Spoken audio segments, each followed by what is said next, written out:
हिंद दोस्तों, आज हम जा रहे हैं अतिशय क्षेत्र बड़ा गांव। हमारे घर से अराउंड 40 किलोमीटर है, तो हम सुबह सुबह ही निकल गए हैं। चलिए आपको भी दर्शन कराते हैं।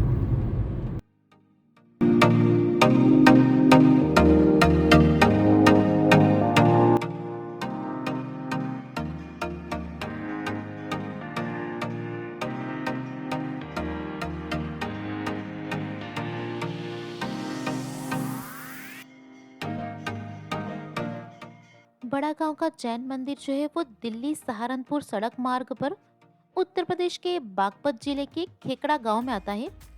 इस गांव के पास एक रावण उर्फ बड़ा गांव नाम का स्थान है। यहीं पर ये दिगंबर जैन मंदिर स्थित है। इस गांव का नाम रावण क्यों पड़ा है ये मैं आपको अपने अगले व्लॉग में दिखाऊंगी। केकड़ा से बड़ा गांव जाने के लिए 4 किलोमीटर की पक्की सड़क है और यहाँ पर आसानी से पहुंचा जा सकता है। जय श्री राम दोस्तों, आज हम आए हैं बड़ा गांव मंदिर के दर्शन करने।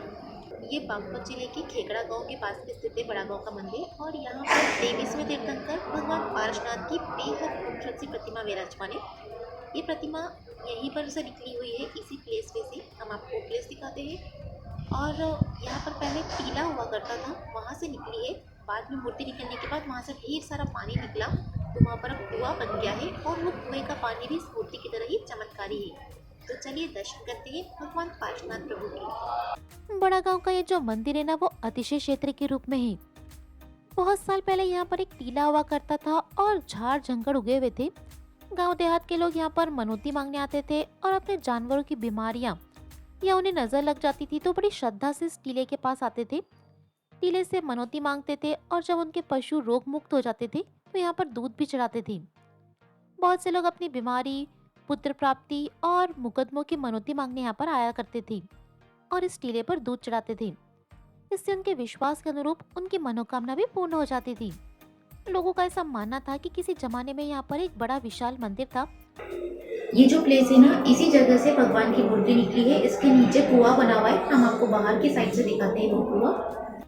एक बार जब एलक अनंत कीर्ति जी खेड़का गांव में आए, तो उस वक्त वहाँ के लोगों ने इस टीले की महिमा और उसके अतिशयों के बारे में एलक जी से चर्चा की। वैसे तो एलक जी को बड़ा गांव से 8 किलोमीटर दूर पर किसी दूसरे गांव जाना था, लेकिन जब जैन समाज के लोगों ने बड़ा गांव लेकर आए, तो उन्होंने भी पार्श्वनाथ बाबा के विख्यात टीले का विवरण सुना। जब एलक अनंत कीर्ति जी महाराज ने उस टीले पर बैठकर ध्यान लगाया, तो उन्हें 1008 पार्श्वनाथ भगवान की प्रतिमा की झलक दिखाई दी। इसके बाद उन्होंने समाज के लोगों से कहा कि इस टीले को खोदना चाहिए। शुभ मुहूर्त देखकर टीले की खुदाई शुरू हुई, और 12 फुट खुदाई होने के बाद उन्हें एक आवाज आई कि भैया धीरे धीरे खुदाई करो। इससे सभी लोग आश्चर्यचकित हो गए। वह दिन था 1992 का फागुन शुक्ल अष्टमी का दिन, जिस दिन 1008 पार्श्वनाथ प्रभु इस टीले से अवतरित हुए थे। उसके बाद पार्श्वनाथ भगवान को उस जनालय में विराजमान किया गया, और उस टीले के पास ही एक आम का बगीचा भी था, जिसमें से 35 साल के बाद भूगर्भ से आदिनाथ भगवान, विमलनाथ भगवान, पार्श्वनाथ भगवान और महावीर भगवान की 4 प्रतिमाएं प्राप्त हुई, जिन्हें चारों कोनों में 4 वेदियों का निर्माण कराकर उस पर विराजमान किया गया है। आप देख सकते हैं पार्श्वनाथ प्रभु के चारों ओर 4 वेदियां बनी हुई है, गोल गोलाई में, वहीं पर ये विराजमान की हुई है। और बाहर की तरफ मुनि सुव्रतनाथ भगवान और चंदा प्रभु भगवान के 2 वेदियां बनी हुई हैं।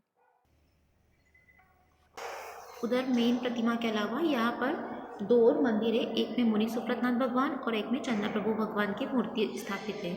उधर स्थापित है, इधर पीछे के साइड में एक मंदिर बन रहा है, उसका काम भी शुरू हो चुका है, और अंदर मूर्ति स्थापित हो चुकी है। ये इसके मंदिर के पीछे बैक साइड में एक और मंदिर बन रहा है। यहाँ पर अंदर मूर्ति तो स्थापित हो गई है, लेकिन अभी तक काम खत्म नहीं हुआ है। बहुत आलीशान मंदिर बन रहा है इधर भी।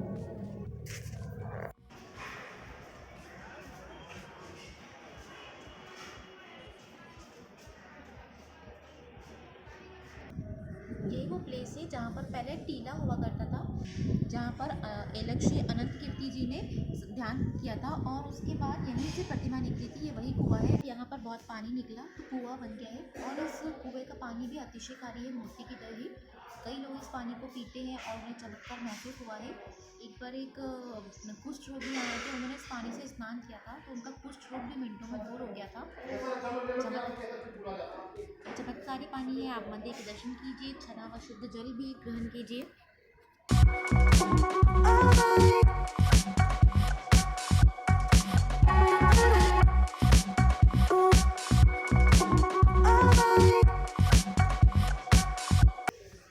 यहाँ पर पीछे बहुत बड़ी धर्मशाला है, कई सारी आधुनिक सुख सुविधाओं से वाली धर्मशाला है। रुकने के लिए भी कोई टेंशन नहीं है, बहुत बड़ी धर्मशाला है। और यहाँ से त्रिलोक तीर्थ धाम के भी दर्शन हो जाते हैं। वो देखिए कितनी सुंदर प्रतिमा दिख रही है, आपको उसके भी दर्शन कराएंगे। अभी हमने आपको बड़ा गांव के प्राचीन मंदिर के दर्शन करवाए। इसके बाद हम आपको बड़ा गांव में स्थित त्रिलोक तीर्थ धाम के दर्शन कराएंगे। वो उसके लिए आप हमारे नेक्स्ट ब्लॉग को ज़रूर देखें।